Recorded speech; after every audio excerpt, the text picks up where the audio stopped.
Supreme court SC, ST, ওবিসিদের নিয়ে একটি গুরুত্বপূর্ণ অর্ডার দিয়েছে, যেখানে বলা হয়েছে এসসি, এসটি, ওবিসি জেনারেল ক্যাটাগরিতে চাকরি পাবে। জেনারেল ক্যাটাগরি থেকে তাদের বঞ্চিত করা যাবে না, এমনই একটি গুরুত্বপূর্ণ নির্দেশ দিয়েছে। তো সেই অর্ডারে কি বলা হয়েছে, তো চলো দেখে নেওয়া যাক।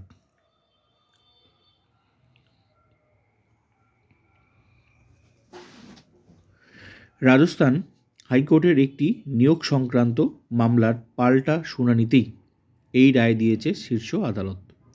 শীর্ষ আদালত স্পষ্ট করে জানান যে তপশিলি জাতি, তপশিলি উপজাতি, অন্যান্য অনগ্রসর শ্রেণী এবং আর্থিকভাবে দুর্বল শ্রেণীর কোনো প্রার্থী যদি জেনারেল ক্যাটাগরির কাটঅফের থেকে বেশি নম্বর পান, তাহলে তিনি জেনারেল ক্যাটাগরির পদে নিযুক্ত হতে পারবেন।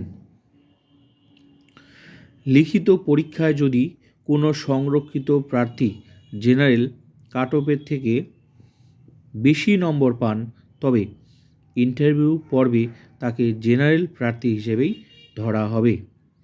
তবে চূড়ান্ত মেধা তালিকায় মোট নম্বর যদি জেনারেল কাটঅফের নিচে থাকে, তাহলে সেই ক্ষেত্রে তিনি নিজের সংরক্ষিত শ্রেণীর আওতাতেই থাকবেন এবং সংরক্ষণের সুবিধা পাবেন।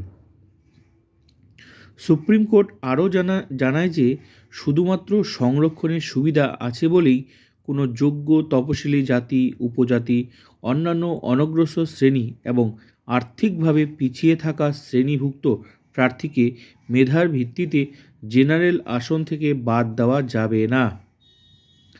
এই রায়কে সংরক্ষিত শ্রেণীর মেধাবী প্রার্থীদের একটি বড় জয় বলে মনে করা হচ্ছে। সেই সঙ্গে শীর্ষ আদালত এটাও নতুন করে স্পষ্ট করে দিল যে জেনারেল ক্যাটাগরি আসলে কাদের জন্য। এমনই অর্ডার দিয়েছে সুপ্রিম কোর্ট।